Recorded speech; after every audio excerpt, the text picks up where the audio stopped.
In my last video, I set up a Raspberry Pi that could capture images from a webcam that I've got in my garden that's pointing towards my bird feeders. I could then take the images captured from that, run them through a pre-trained AI model, and use that to identify what birds were on the feeder. Now, this didn't work too successfully because the data model had been trained on images that were nothing like the images coming from my camera. So in this video, we'll be creating our own AI data model based upon the images that are coming from my webcam, and then see if the bird identification works better based upon that. Let's go and put it all together.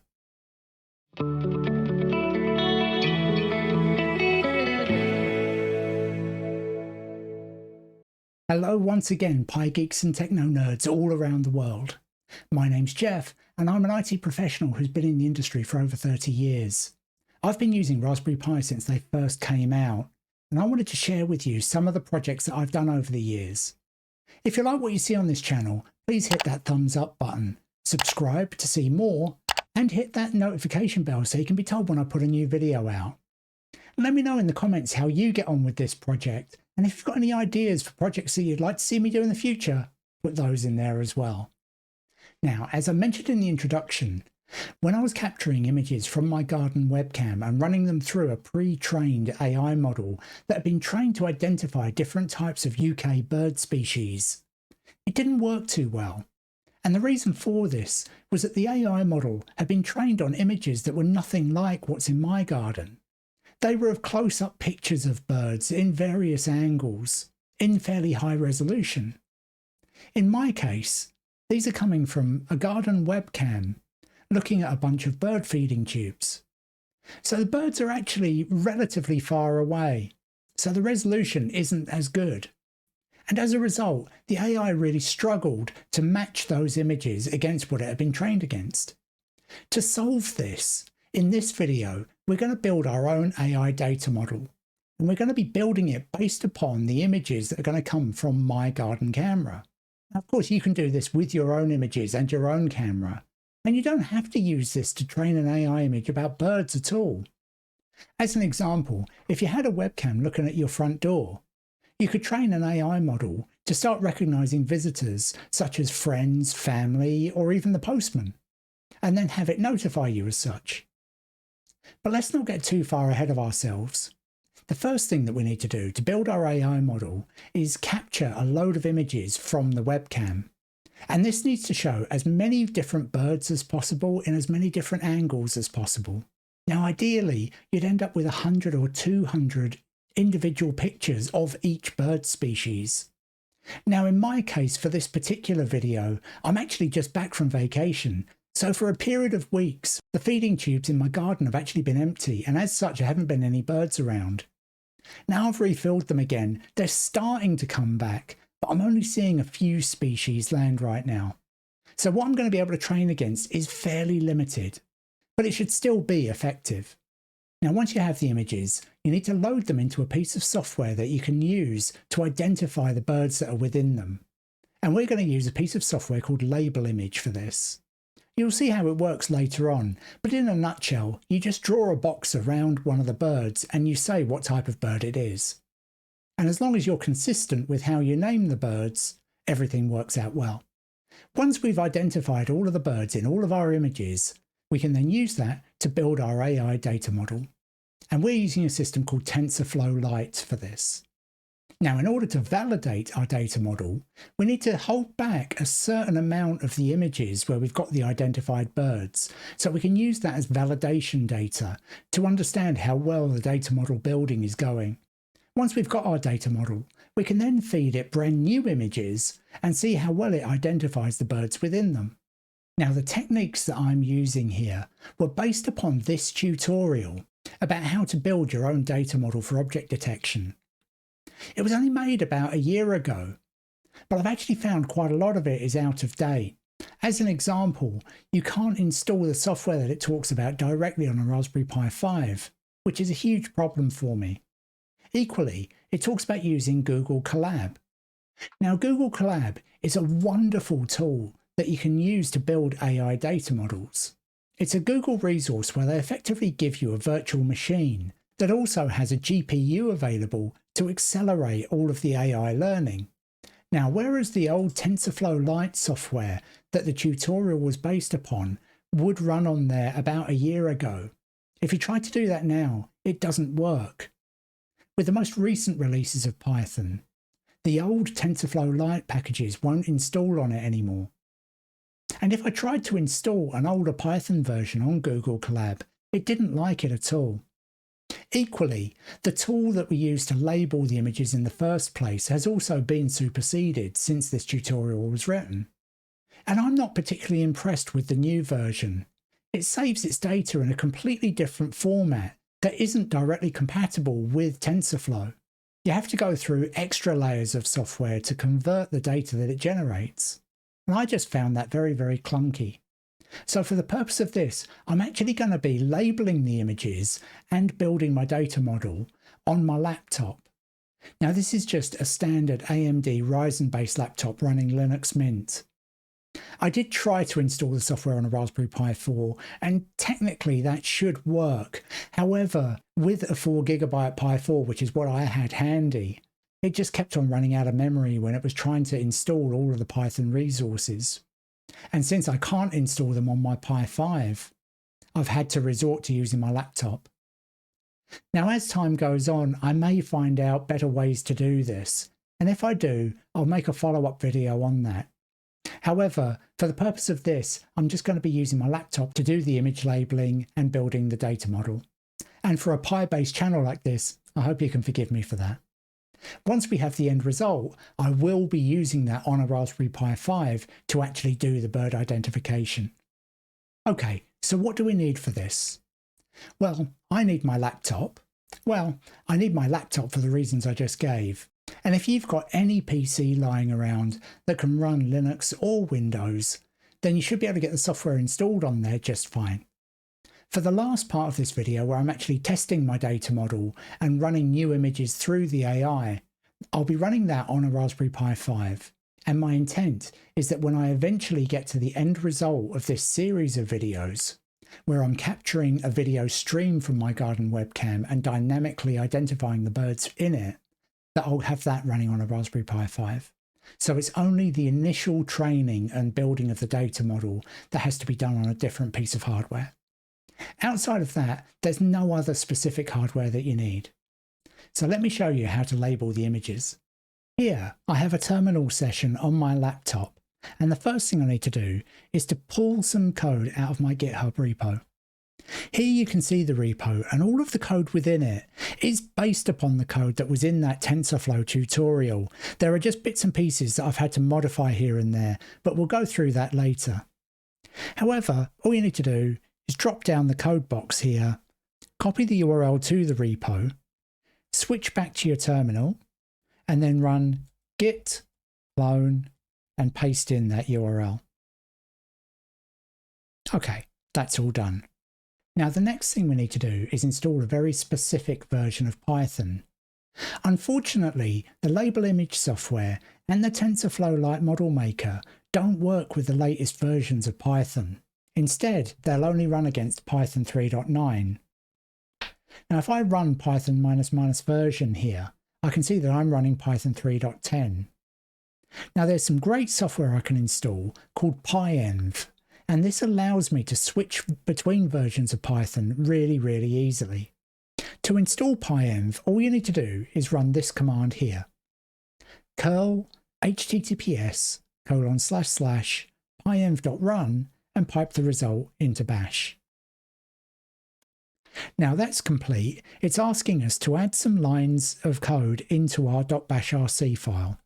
So let's just grab a copy of that, edit my .bashrc file, scroll to the end, paste in those lines, and save the file out.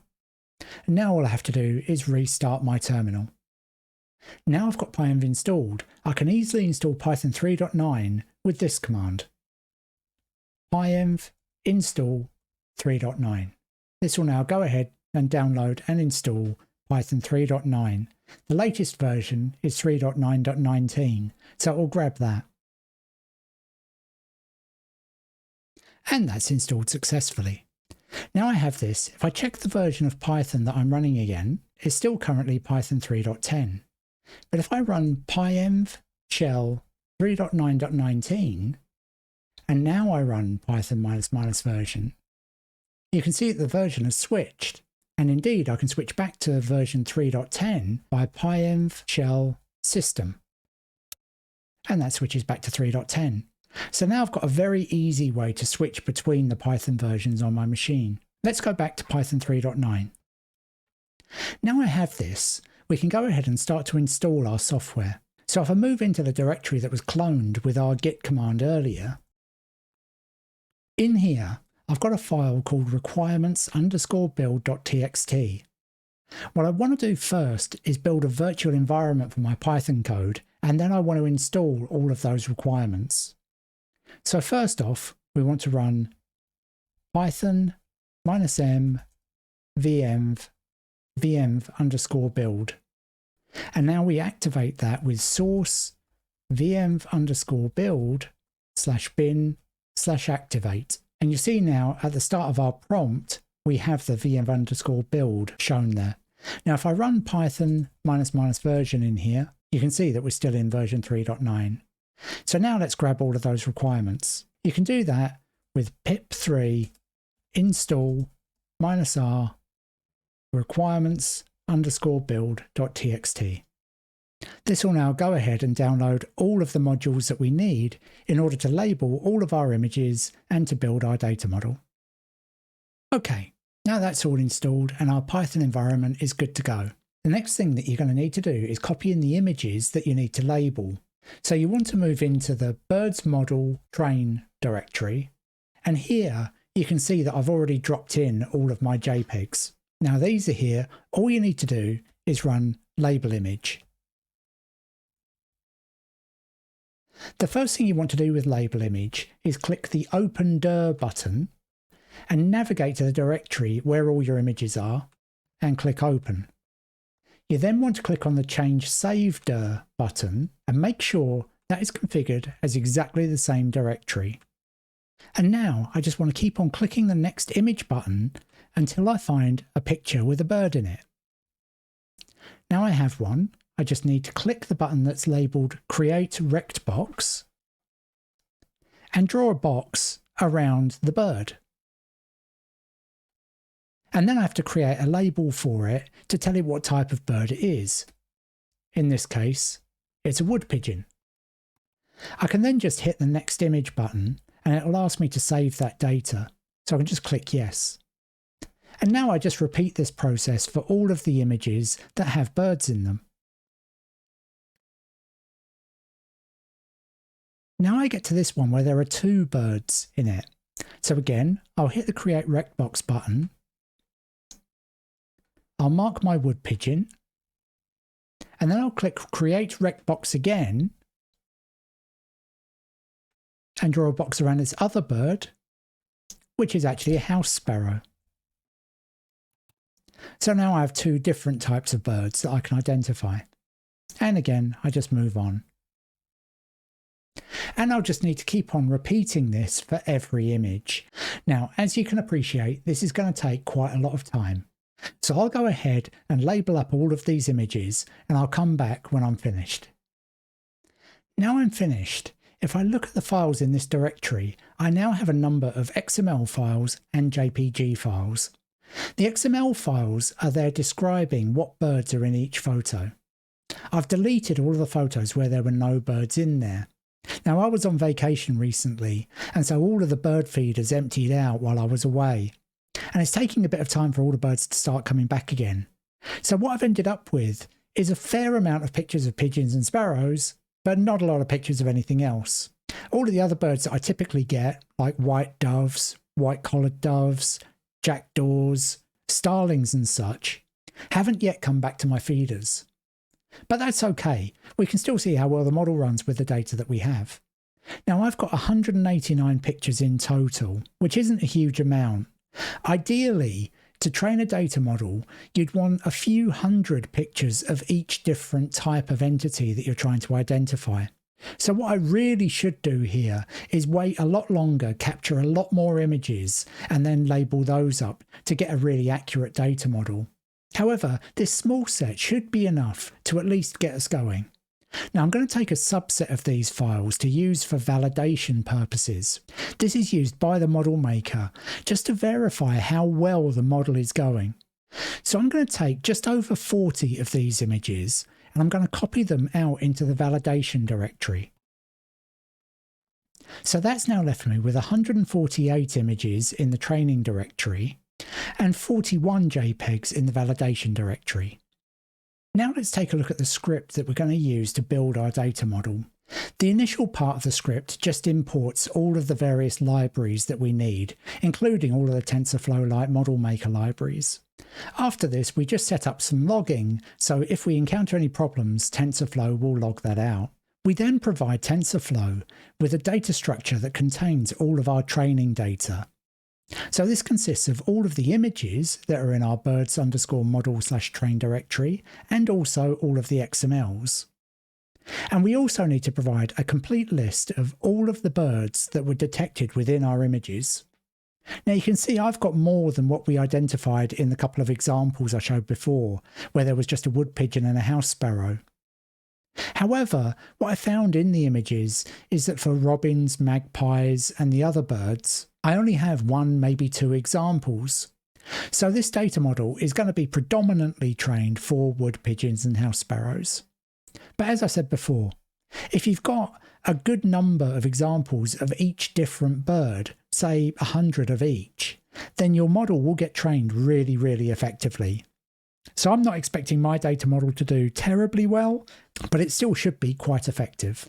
We then do the same thing to set up our validation data. We then initialize the model maker with what specification of data model we want to use.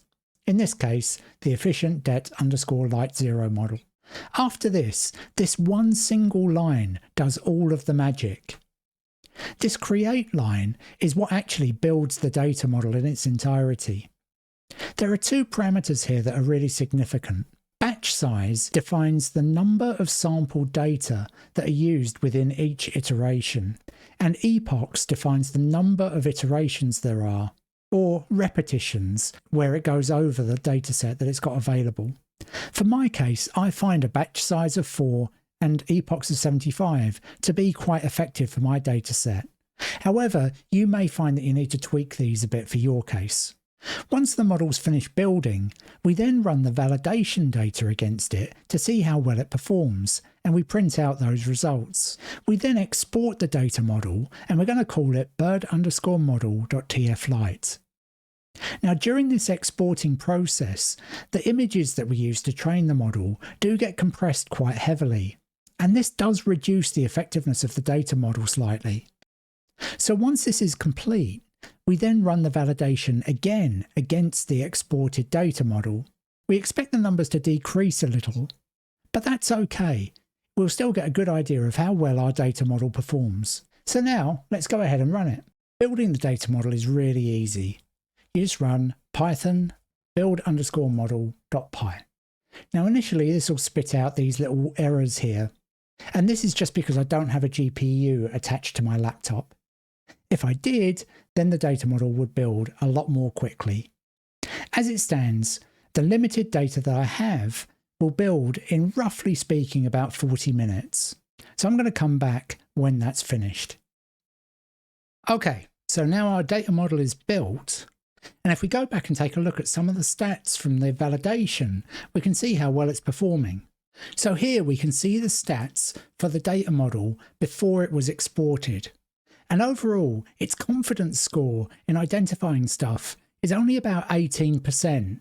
Now this isn't great, but equally, we haven't given it a lot of training data. If we look specifically at how well it's done at identifying wood pigeons, then it's come out at 39.39%, and for the house sparrows, 13.8%. Now if we look at the results after the data has been exported, the overall confidence figure is now 18%. So it's actually gone up a bit, which is a bit of a surprise, I'll be honest. For the wood pigeon, again, it's gone up slightly to 39.2%, and for the sparrows to 14.9%. So we've got an effective data model. Now let's take this data model over to a Raspberry Pi 5, give it some brand new images and see how well it performs there. We take a look at the code needed to test this on our Raspberry Pi. The initial part of the code is very similar to our code to build the model. There's just a lot of libraries that get imported. We then provide some constants that we need to define. So in this case, I'm saying that the images that we're going to verify are all in a directory called test_data. And then the output images that will show all of our detections will be in test_data_results. Now originally the detection threshold was much higher than what I've got it set to here. Since we've got such a restricted amount of training data and the confidence level that the model had wasn't that great, I've reduced this down to 0.20 or 20%. So if the data model has a confidence figure lower than that for a particular bird, it won't identify it. We then define the name of our TF-Lite model, in this case bird_model.tflite. Now after this, there's a whole load of code that I just pulled in from the TensorFlow example code. So I'm going to just kind of skip over that because I didn't write it. Now we can see this visualize function. And what this does is it takes in an image as a parameter, and then it modifies that image by drawing a box around any birds that it feels that it's found. And then it will label them up with what type of bird it is and what its confidence level is. Finally, I have some code here that basically does a directory listing of the directory where we've got all of our test images. I then iterate over that list of files, and if any of them are a JPEG, which would be all of the files in the directory, I open that image and I specifically convert its color space to RGB. I then resize the image to 512 by 512 pixels. I then use this .astype conversion to convert the image data into unsigned integers. I then set some options for the object detection and I open up our data model. I then ask the data model to pick up any birds that it can identify within the image. I then call that visualize function to create my output image that includes all of the detections on it. And finally, I save out that image. Now I'm here on my Pi 5, and I've used pyenv to install a couple of new versions of Python.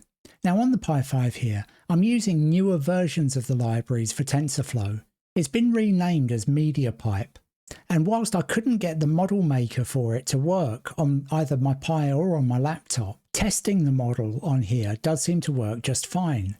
However, for that I need to use at least Python version 10. So here you can see that using pyenv I've installed Python 3.10.14, and now I can set that as my active Python shell with pyenv shell 3.10.14. And now if I run python ---- version, it shows that I'm running that particular version. So now I can create myself a new Python virtual environment. And I can activate that. Now, just like for building the data model, I've got a special requirements file for testing everything. And this will bring in all of the required dependencies. And I can install that with pip install -r and then the name of the file. Okay. So now everything's installed, we can see how well it runs.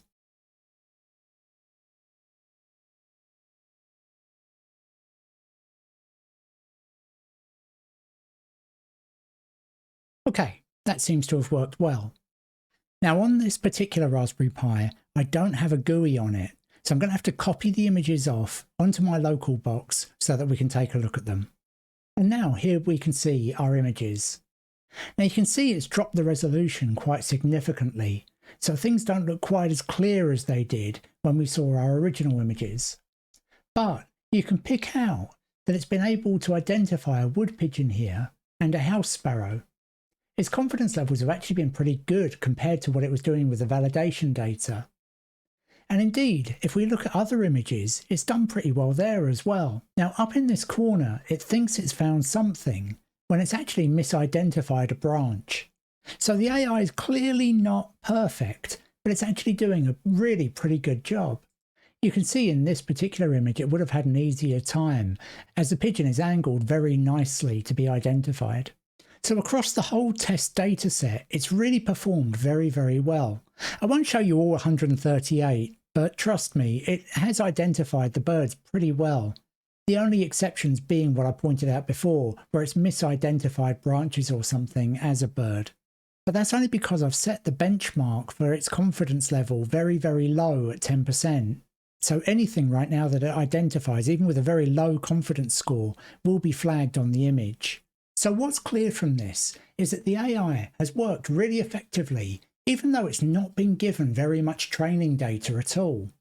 And this is quite exciting, because it means if I go through capturing a lot more images from my garden webcam, and then I go through labeling those images with the birds that are on it, with way more species and way more examples of each, it will only ever get better and better and better.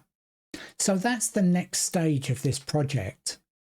I'm going to build myself a far more extensive data model, and then I'm going to hook that into a video feed from my garden webcam using another piece of software that can dynamically analyze those images with the data model to identify birds as they come into the frame. And then we can see how well that performs. But that's it for this video. Once again, if you like what you see here, please hit that thumbs up button.